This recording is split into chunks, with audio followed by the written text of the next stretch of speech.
ازيكم يا أصحابي، عاملين ايه؟ وحشتوني جدا جدا. تعالوا نرشم الصليب مع بعض. باسم الآب والابن والروح القدس الإله الواحد، آمين. النهاردة هنتكلم عن قديس عظيم جدا جدا، وهو الأنبا إبراام. اتولد الأنبا إبراام سنة 1829 ميلاديا في قرية دلجة بمركز ديروت، وكان اسمه بولس، وباباه ومامته كانوا مسيحيين وبيحبوا بابا يسوع قوي. بس يا أصحابي، وبولس وهو عنده 8 سنين حصلت حاجة صعبة قوي، إن باباه ومامته راحوا السما. بالرغم إن دي حاجة زعلته قوي، لكن هو قرب أكتر لربنا، وكان دايما بيفكر إزاي هيعيش بس لربنا، لغاية لما فكر إنه يترهبن ويكون راهب. على طول راح للدير واختار دير العذراء المحرق واترسم راهب،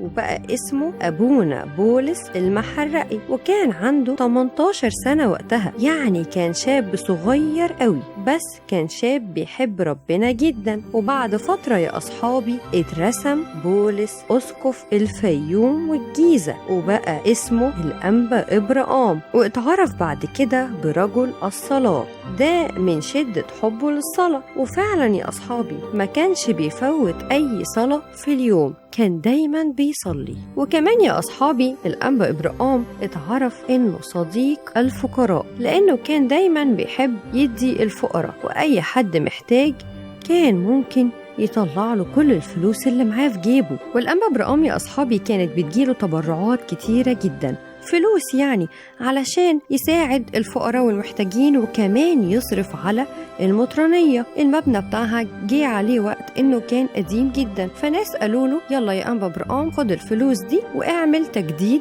للمطرانية. لكن الأنبا إبراام يا أصحابي من شدة حبه للفقراء، وانه كان بيحب يعمل خير وبيكنز لنفسه كنوز في السماء، كان دايما بيودي كل الفلوس دي على الفقراء والمحتاجين. وفي يوم من الأيام يا أصحابي كان في 3 شباب عايزين يروحوا للأنبا إبراام ويستغلوا طيبته، وإن هو كريم جدا مع أي حد بيحتاج منه المساعدة. فاتفقوا مع بعض وقالوا يلا إحنا هنروح دلوقتي للأنبا إبراام وهنقول له إحنا محتاجين فلوس علشان جنازة صاحبنا اللي مات، اللي هو يا أصحابي كان واحد منهم. وراحوا فعلا للأنبا إبراام وقالوا له احنا يا أنبا إبراام عايزين فلوس علشان جنازة صاحبنا اللي مات. وقال لهم تمام يا أولادي، ربنا معاكم، وروحوا وخدوا الفلوس اللي انتوا عايزينها. لما رجعوا لقوا ان صاحبهم اللي كذبوا وقالوا انه مات، لقوه فعلا مش بيتحرك وكان مات، وزعلوا جدا وقالوا يا ده مات بجد، يا رب أرجوك سامحنا، احنا كذبنا على راجل قديس وهو ده عقابنا. قالوا احنا لازم نرجع بسرعة للأنبا إبراام ونطلب منه انه يسامحنا على اللي احنا عملناه.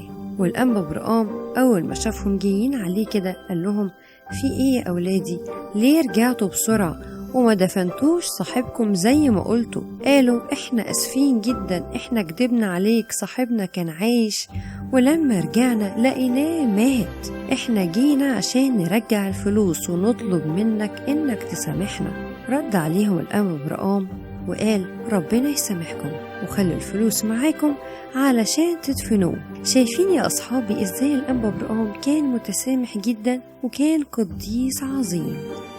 وبعد فترة يا أصحابي اتنيح الأنبا إبراام أسقف الفيوم والجيزة يوم 10 يونيو سنة 1914 ميلاديا، وجسده اتدفن في دير العذراء مريم وأبي سيفين والأنبا إبراام بالفيوم.